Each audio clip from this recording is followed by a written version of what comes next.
Like some good honey whiskey. It's not got any honey in it. They made this one a little stronger. Welcome to Tales of Bedlam. I'm your host, Knob Twister. I am he who shall not be named ever again. Oh, you're sounding like Death. Death can suck it. Hey. Oh, you're back. Who invited you again? Welcome back. Part 2 of The Girl Who Pretended to Be a Boy. We will be joined again by world-renowned psychiatrist Dr. Knowall. And for some reason, Mr. Death Hades is apparently not enough to do nowadays. Hello. Just sit down, please. Dustin, we have a long story ahead of us with lots of commentary. Will you get us started, please? I will kick this horse in the butt. Nice. The princess rode on and on. Do we need a recap? If you need a recap, just go back and listen to the last episode. Oh, if you're listening to this and you haven't listened to part 1, you're going to be sorely confused. Go back and listen to part 1 first. Yeah. So let's just say where we left off. The princess won. Wait, we gotta go further back than that. No, we don't. Yes, because her father is an emperor of a country, but he's getting too old and tired to take care of the country, so he wants to go ahead and surrender to the bigger emperor who lives next door, but that bigger emperor requires a son to give 12 years of service in order for him to surrender to him. He has no sons, he only has 3 daughters. The first 2 failed at the task that he put before them, which was to cross the Copper Bridge, where he became a wolf and scared them away. But the 3rd daughter, she won. She went across the bridge despite her father looking like a wolf. Then her father created another bridge of gold and became a 12-headed dragon, and she defeated the dragon after hours of fighting and cut one of its heads off. And the father's like, "You are awesome. I love you. You're going to be a great boy. Go out into the world and win." That was a lovely sum up. I'd have to say the only thing you forgot was the weird horse, but... Oh, yeah, the talking horse. And there's a talking wise horse who's also a magician. The talking horse is also a magician and is an amateur beatboxer. Now you're all caught up. But go listen to the first episode anyway. So, the princess rode on and on, till at last she came to the mountains, which hold up the roof of the world. What? Yeah. Are these flat earthers? This is a flat earth. Because I'm telling you right now, I'm not down with that.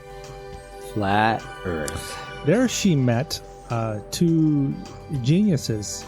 And in some mythologies, a genius was thought to be a guardian spirit.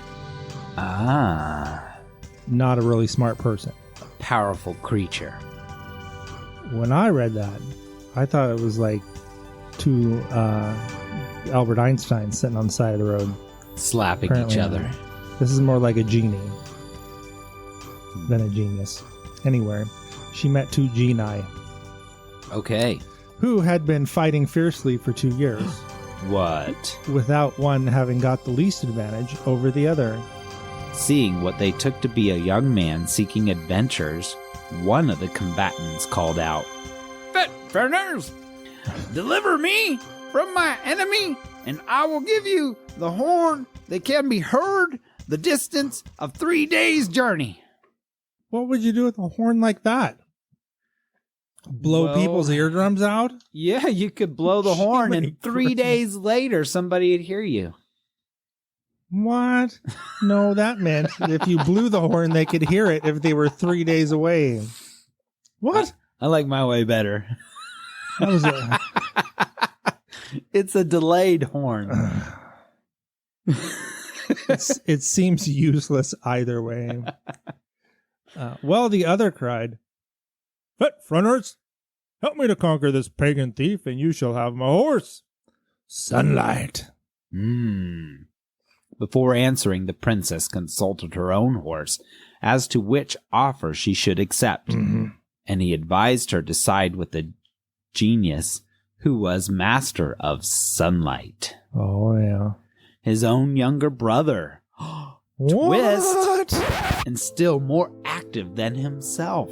Oh, I can hardly believe it. So the girl at once attacked the other genius and soon clove his skull. She had to be so violent. Then the one who was left victor begged her to come back with him to his house, and he would hand over sunlight as he had promised. Huzzah! A head cleaving. That nut was cracked. It really never ends with you, does it? It goes on and on and on. Okay. Time never ends. Oh, you're getting a little wacky with the sickle again. Sit down. Take a deep breath. Jeez. Can I continue the story now? Please do. The mother of the genius was rejoiced to see her son return safe and sound, and prepared her best room for the princess, who, after so much fatigue, needed rest badly, as one does after fatigue. After cleaving heads. Yeah, it's tiring work, I hear. But the girl declared that she must first make her horse comfortable in his stable. But this was really only an excuse, as she wanted to ask his advice on several matters and binge watch their favorite Netflix show. Was her iPad in the list of things she packed? I don't remember that. Well, the horse is a magical unicorn. So she just types the password into his butt? Yes. And then it comes out his mouth on a projector? It's unfortunate. You have to hold the tail up. Wow. The entire time. Stop. It's like a switch. But the old woman had suspected from the very first that the boy who had come to the rescue of her son was a girl in disguise. Why would she suspect that? I'd like to think that I would suspect it also. Kind of hard for a female to... Maybe I better shut up. Oh, yep. We are going down that road, are you? And told the genius that she was exactly the wife he needed. Oh, she wanted him to have a wife. The genius scoffed. And inquired what female hand could ever wield a saber like that. Sexist much? But in spite of his sneers, his mother persisted, and as a proof of what she said, laid at night on each of their pillows a handful of magic flowers. So much magic! It's just everywhere. That fade at the touch of man. That's some weird magic flowers. But remain eternally fresh in the fingers of a woman. What use would those flowers be, other than this very specific instance? Well, you could give them to your wife. You just would have to wear a glove to hand them to her. Yeah, and hope that they don't wither. Whoops. Oh yes, I'm a little concerned about the overbearing mother here. This can lead to some severe antisocial and possibly psychopathic behavior. We can see some of this coming out already with the blatant sexism of this genius. I agree. There's a lot of sexism in this. Too bad there just wasn't a lot of sex. Wow. It was very clever of her, but unluckily the horse had warned the princess what to expect, and when the house was silent, the horse quietly beatboxed the Mission Impossible theme as she stole very softly to the genius's room.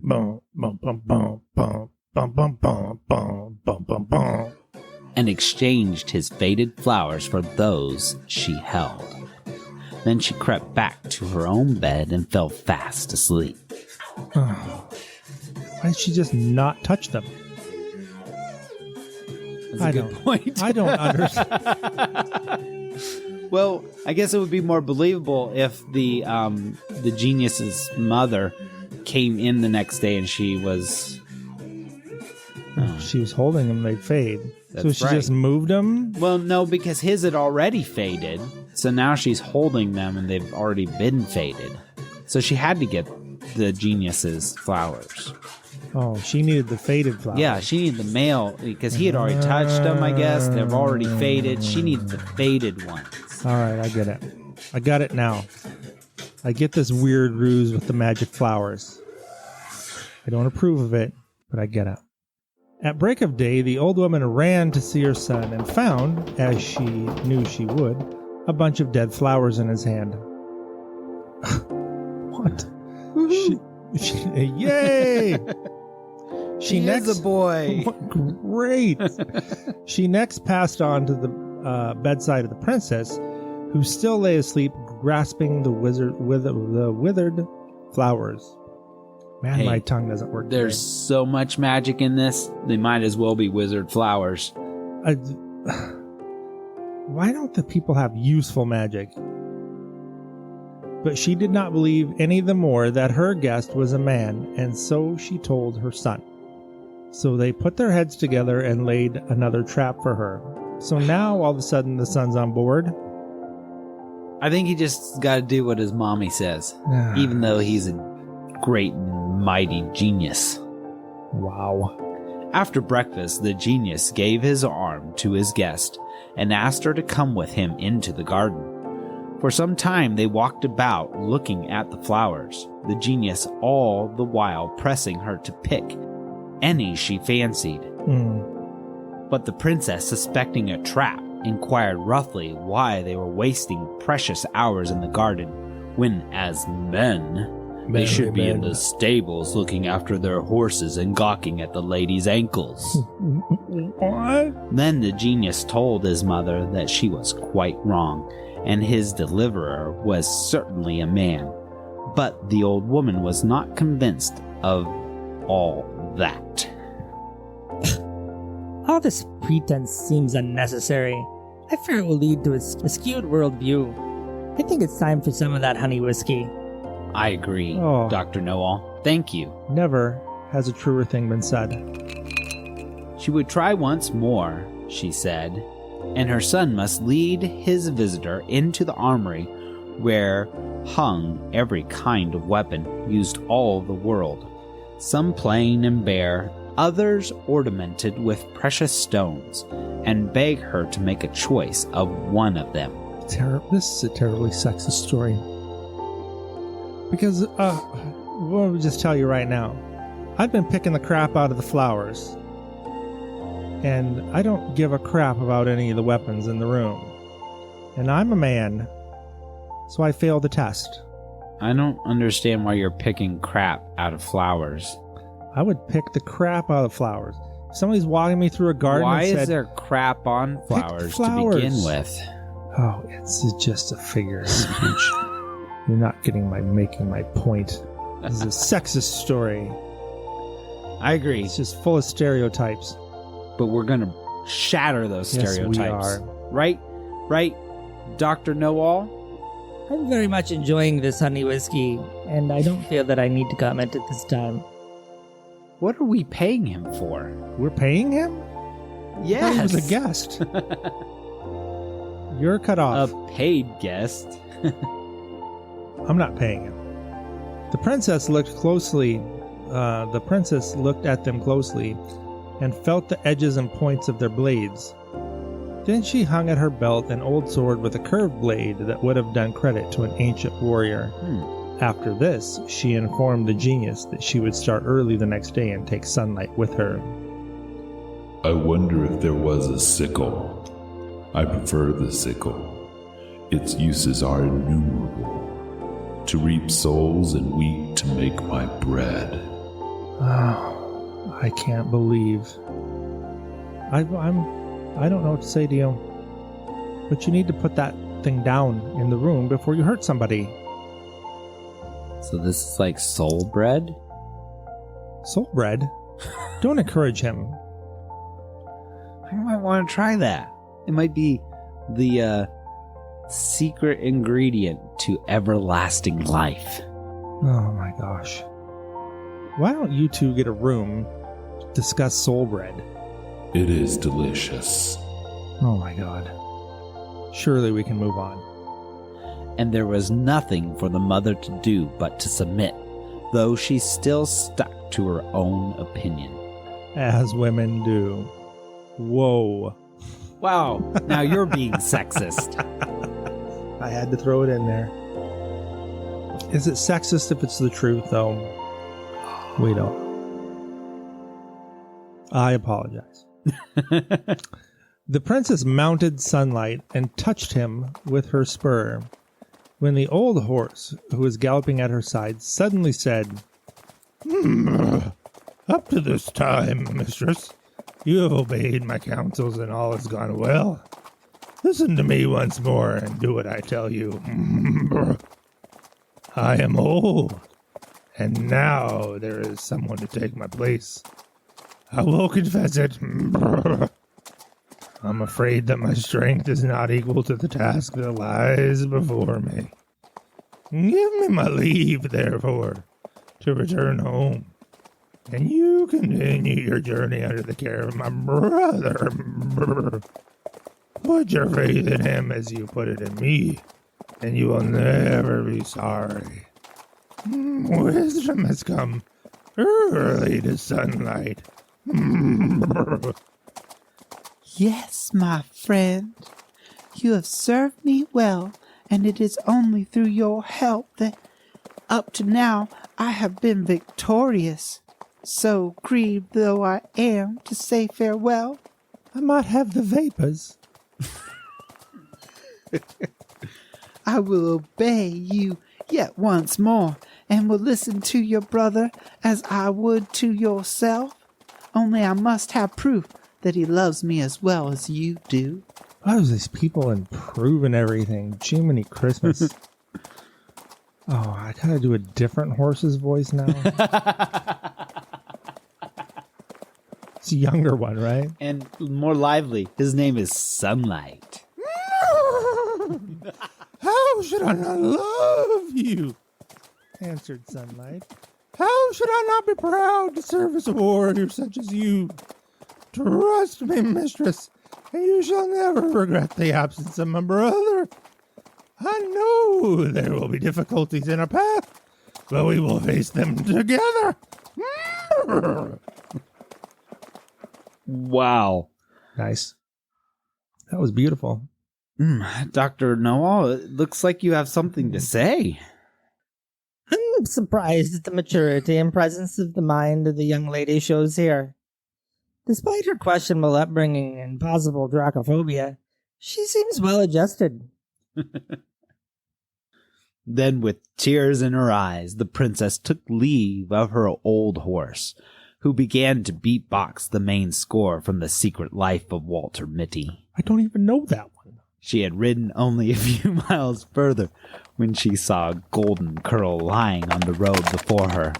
Checking her horse, she asked whether it would be better to take it or let it lie. A golden curl? Oh, I remember. Tear. Shh. Sorry. Gosh. Spoiler. If you take it, said Sunlight, you will be sorry. And if you don't, you'll be sorry as well. So take it. That was the dumbest advice I ever heard. If you take it, you'll be sorry. If you don't take it, you'll be sorry. Yep. On this, the girl dismounted and, picking up the curl, wound it around her neck for safety. Well, that was a long curl. They passed by hills. They passed by mountains. They passed through valleys, leaving behind them thick forests and fields covered with flowers. That she didn't stop to pick, apparently. And she's got a part to play now. And at length they reached the court of the Overlord. It's an awfully long ways away.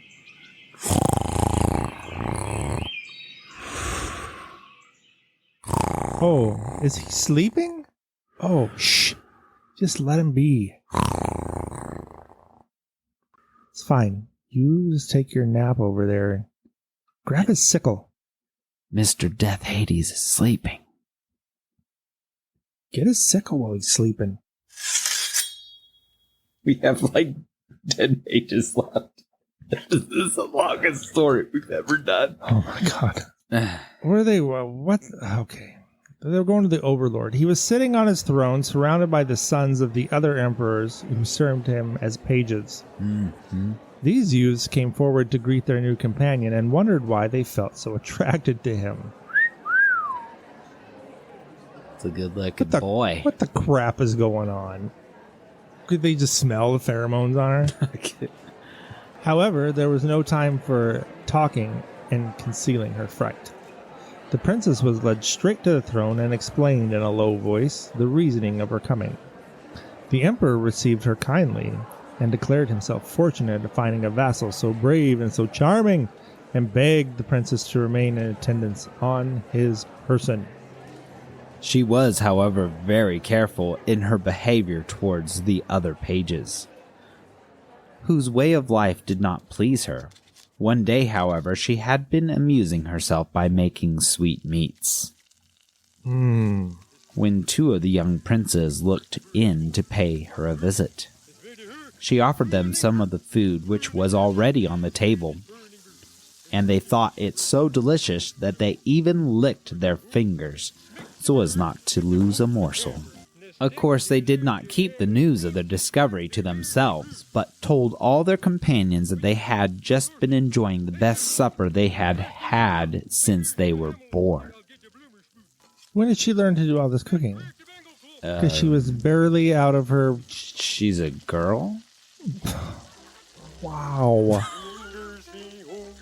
I can't rightly say that because up until recently I did all the cooking here in my house. I still do all the cooking. No. My wife has become an excellent cook. Anyways, boys can cook too. Where were we at? Boys cook better. What? Since they were born. Since they were born. And from that moment, the princess had no peace. Oh, no. Till she had promised to cook them all a dinner. Movie night at the Overlord's castle. Dinner and a movie night. Nice. I bet Netflix is involved. Netflix better be writing us a big fat check. I'm afraid this is quite sexist. I'm sure the only girl in the palace wasn't the only one who could cook. These antiquated gender stereotypes must not be tolerated. Where is that honey whiskey? I could use some more honey whiskey, and I would agree, because this is a very sexist story. Are we just paying him to drink? I think so. And he's drinking our whiskey. Now it happened that on the very next day, all the cooks in the palace became intoxicated. Nice. And there was no one to make up the fire. They were too drunk to light a fire? That's a lot of honey whiskey. Woohoo! When the pages heard of this shocking state of things, they went to their companion and implored her to come to the rescue. So she could light the fire? And cook, apparently. And cook some sweet meat. Sweet meats. The princess was fond of cooking and was, besides, a very good-natured person. So she put on an apron and went down to the kitchen without delay. Put on an apron? It's getting weird. Well, chefs wear aprons. True that. When the dinner was placed before the emperor, he found it so nice that he ate much more than was good for him. Glutton. We do that often. I don't anymore. The next morning, as he woke, he sent for his head cook and told him to send up the same dishes as before. The cook, seized with fright at this command, which he knew he could not fulfill, fell on his knees and confessed the truth.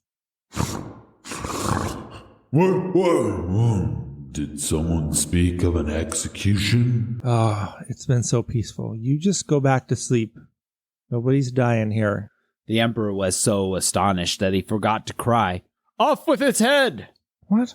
And while he was thinking over the matter, some of the pages came in and said that their new companion had been heard to boast that he knew where Ilion was to be found. the celebrated Ilion of song, which begins. Oh, God. It's time to get sexy.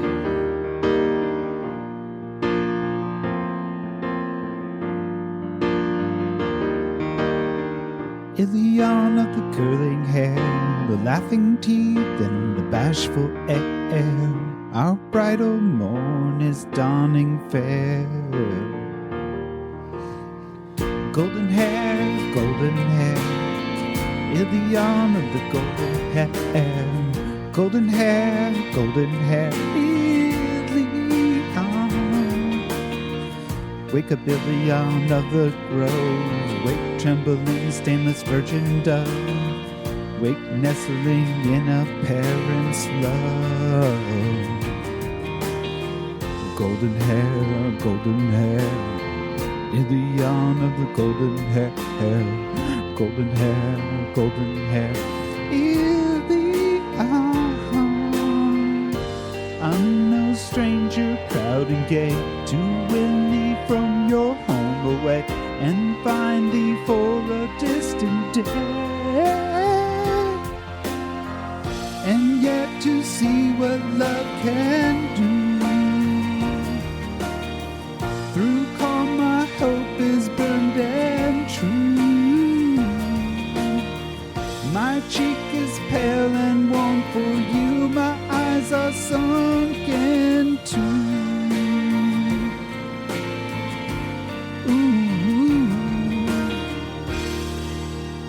Oh, golden hair,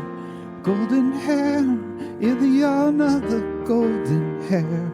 Golden hair, Ilion.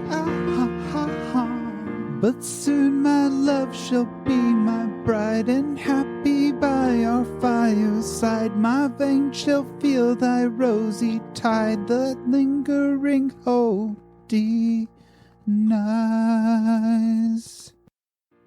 This is painful. Oh, is that the end of it? And that, to their certain knowledge, he had a curl of her hair in his possession. Oh, now the curl. How do they know it was her curl? This seems very abrupt. I guess there's only one golden-haired woman in the world at this time, and her name is Ilion. So he was going to have people executed for the meal thing. And then just out of nowhere, oh, by the way, it just seems very abrupt.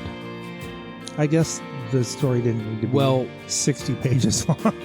Obviously, due to that amazing song, Ilion was a very well-known princess, and it piqued the emperor's his interest. He's like, hey, I want to check this golden-haired goddess out.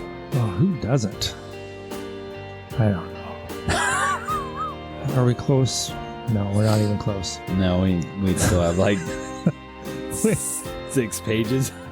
When he heard that, the emperor desired the page to be brought before him, and as soon as the princess obeyed his summons, he said to her abruptly, "Fretfrunners, you have hidden from me the fact that you knew the golden-haired Ilion. Why did you do this? I have treated you more kindly than all my other pages." Then, after making the princess show him the golden curl which she wore around her neck, he added, "Listen to me. Unless by some means or other you bring me the owner of this lock, I will have your head cut off in the place where you stand. Now go!" Huzzah! I knew there was going to be an execution. Mr. Death, do you want to try some of this whiskey? It could calm you down a bit. Normally I'd recommend a good antipsychotic medication, but it seems they are in short supply around here. How would you like to meet my sickle? Then I might drink this whiskey from your skull. Ugh. What did we tell you about threatening the guest? Death, settle down. I'm sorry. You're always sorry. In vain, the poor girl tried to explain how the lock of hair came into her possession. The emperor would listen to nothing, and bowing low, she left his presence and went to consult Sunlight. what she was to do. Oh, great. The happy horse again. At his first words, she brightened up. Do not be afraid, mistress. Only last night my brother appeared to me in a dream. With the sick beatbox beat take from the movie Inception. You have problems. He planted the idea into my subconscious that the genius had carried off Ilian, whose hair you picked up on the road. But Ilian declares that, before she marries her captor, he must bring her as a present the whole stud of mares which belong to her. This is so much. The genius, half crazy with love, thinks of nothing night and day but how this can be done. And meanwhile, she is quite safe in the island swamps of the sea. Go back to the Emperor and ask him for 20 ships filled with precious merchandise. The rest you shall know by and by. Now my throat hurts. Very good. Very, very well done. Now that is very interesting. Dreams can be a window into the soul. I think this horse's mother may have weaned him a little late. On hearing this advice, the princess went at once into the emperor's presence.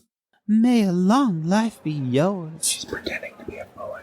O sovereign almighty. She's trying to be a poet. I know, but you're reading it in the Southern girl's voice. And she's pretending to be a boy. Oh, boy. So... O sovereign almighty, she said. Said she. I have come to tell you that I can do as you command if you will give me my 20 ships and a load.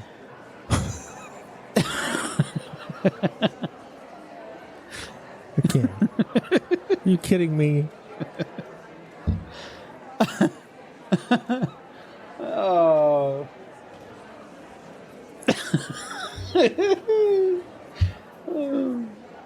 I gotta compose myself.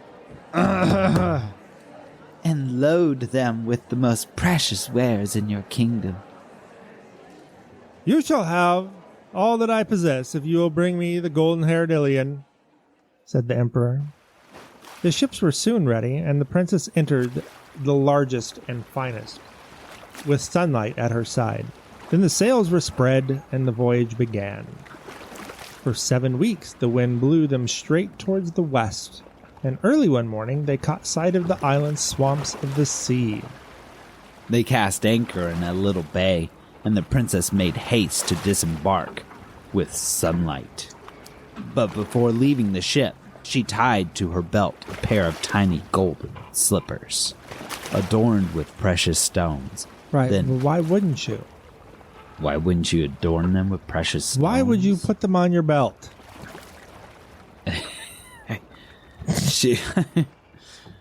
I don't have an answer for that. Then mounting sunlight, she rode about till she came to several palaces, built on hinges so that they could always turn towards the sun. I can't even wrap my head around that, and I don't even want to think about it. I think it's a great idea. The most splendid of these was guarded by 3 slaves, whose greedy eyes were caught by the glistening gold of the slippers. Oh, there you go. There we go.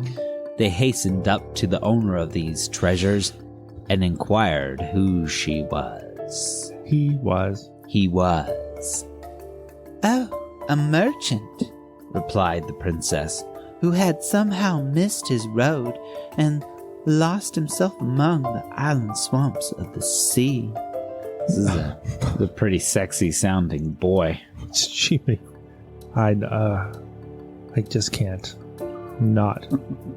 I'm not going there. Not knowing if it was proper to receive him or not, the slaves returned to their mistress and told her all they had seen. but not before she had caught sight of the merchant from the roof of her palace. Luckily, her jailer was away. Mhm. Luckily. That was pure luck. Always trying to catch the stud of mares. Huh. With nothing better to do, apparently. So for the moment, she was free and alone. But she wants her stud of mares. Who doesn't want a stud of mares? Well, remember, that's what she's requiring for the genius to marry her, or the prince to marry her. Oh, right. That's why right. our princess is there to acquire her and... Oh, that's foretelling. Sorry. Stop spoiling. I'm very confused. This story is causing me undue stress. I might need a little rest.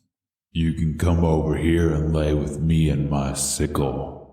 Okay, that's it. You need to go take a break and just go outside for a little bit and lie down. Or I don't know what you do, but try not to kill anything on your way out. I'll have some rest. Yes, you will. Behave yourself. The slaves told their tale so well that their mistress insisted on going down to the shore and seeing the beautiful slippers for herself.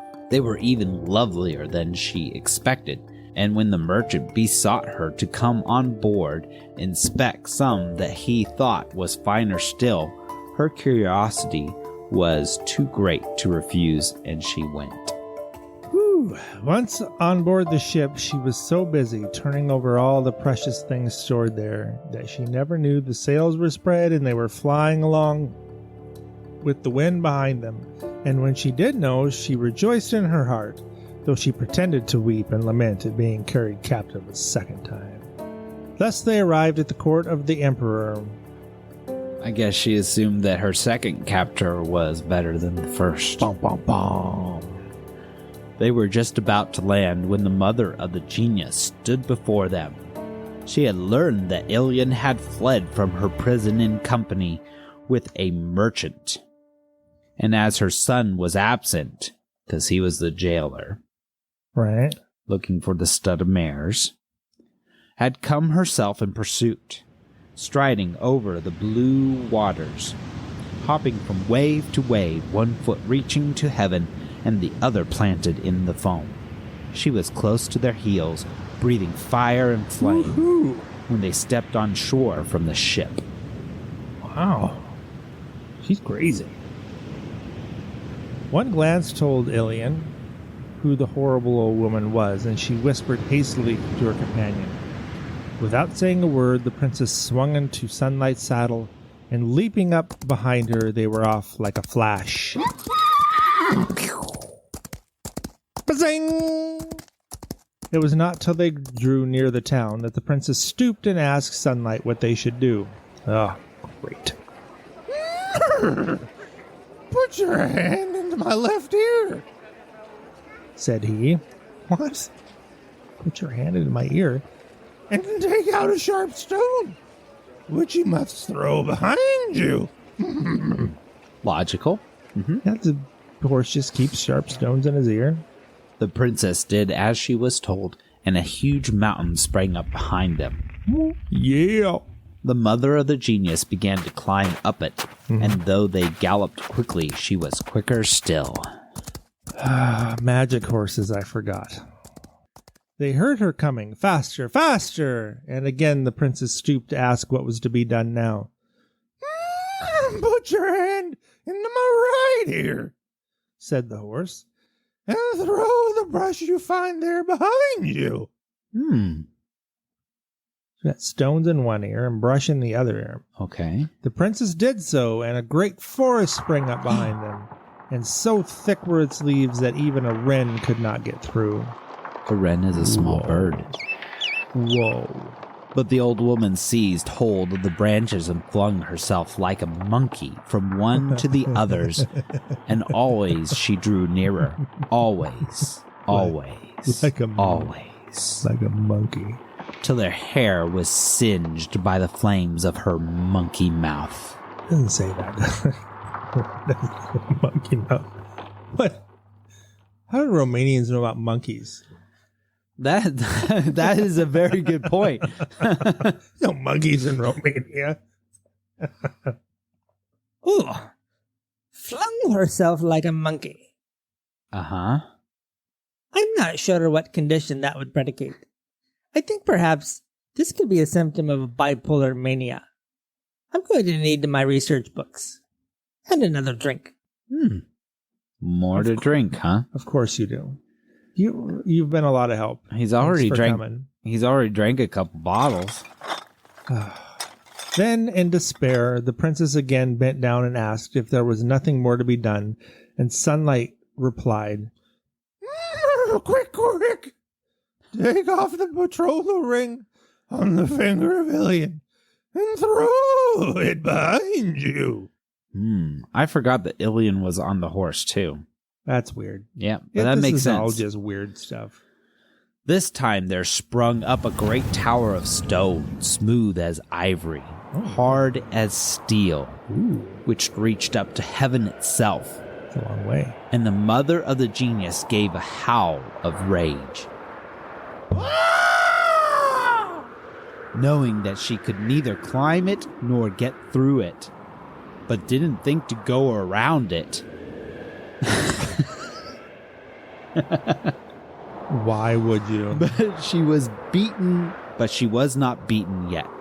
And gathering herself together, she made a prodigious leap. How about a prodigious leap? A prodigious leap, which landed her on top of the tower. Right. Whoa. I thought she couldn't get over it. No, she didn't get over it. She got on top of it. Pretty dang close. Right in the middle of Ilion's ring, which lay there and held her tight. Oh, magic ring. Only her claws could be seen grasping the battlements. Holy crap, what is going on? Mother Genius. All that could be done, the old witch did. With the fire that poured from her mouth never reached the fugitives, though it laid waste the country. The country? 100 miles around the tower. She had some nasty breath. Wow. She made a tic-tac. Like the flames of a volcano.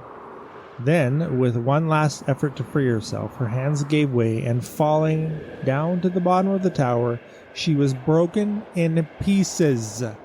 Oh, yeah. Volcano fire and broken witches. That's what I'm talking about. You can't even imagine how glad we are that you're back. I am. I think you offer a lot to this humble group of folklore telling geeks. No, you don't offer anything but drooling over things that die. But it's volcano fire. Well, true that. Just sit and don't touch your sickle. When the flying princess saw what happened, when the flying princess, she's flying? She's running away quickly. She's flying. I think that's what they meant. Right. When the flying princess saw what had happened, she rode back to the spot as Sunlight counseled her and placed her finger on top of the tower. That's a long reach. Up to heaven. It took a prodigious leap to get to it. Maybe she was flying. She had to have been flying. Maybe this horse is a magician too. I mean, he's pulling things from his ears. Maybe he can also fly. We have to read what's after the comma. Oh. Which was gradually shrinking into the earth. So it was getting smaller. Oh, we didn't read ahead. In an instant, the tower had vanished as if it never had been, and in its place was the finger of the princess with a ring around it. Whew. That was a lot to take in. We're going to have to take a break here again and be back with the conclusion next time. There's more? Is it 28 more pages? No, Woo. Just 10 more. We're getting there. Dr. Knowall, any final thoughts? We must take this time to reflect and perhaps catch up on a little Netflix binging. And you're out of whiskey. Mr. Death, are you coming over? I will be there shortly after midnight. I will bring chicken wings with blood sauce. Oh, okay. You two have a wonderful evening together, and I don't want to hear about any of it. I hope you have a beautiful life and many children. So, the princess has gotten away. She's going to deliver Ilian to the prince. I have no idea. What's going to happen? on. Will Ilian, the golden-haired, will she marry the prince? What's going to happen No, to our he's- princess, she's who's taking- pretending to be a boy? Will she have to pretend forever? Was this some weird, like, tune in next week That's right. for the exciting conclusion of the girl who pretended to be a boy? Part 3, our final conclusion. We don't know. Only the shadow. But in the meantime, go to our website at talesofbedlam.com and leave comments on this episode. Do it now! Good night. Bye.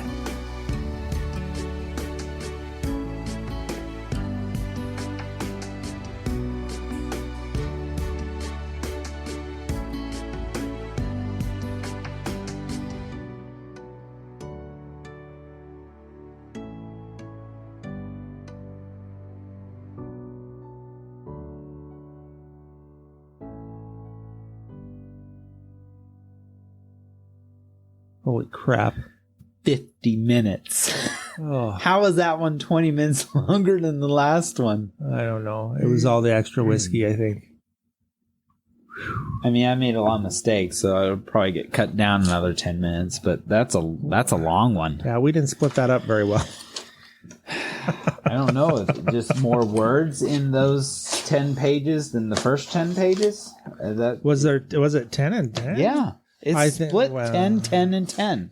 Well, it was like 10 and a half on this one, and the last one has 9 and a half. I don't know. But still, You were singing, and I had to do the horse voice over and over. and we added a lot of extra stuff that wasn't on the script. But next week's going to be awesome. Or Dun, dun, dun. next time. Tune in next time as we see whether the princess marries Ilian or the emperor.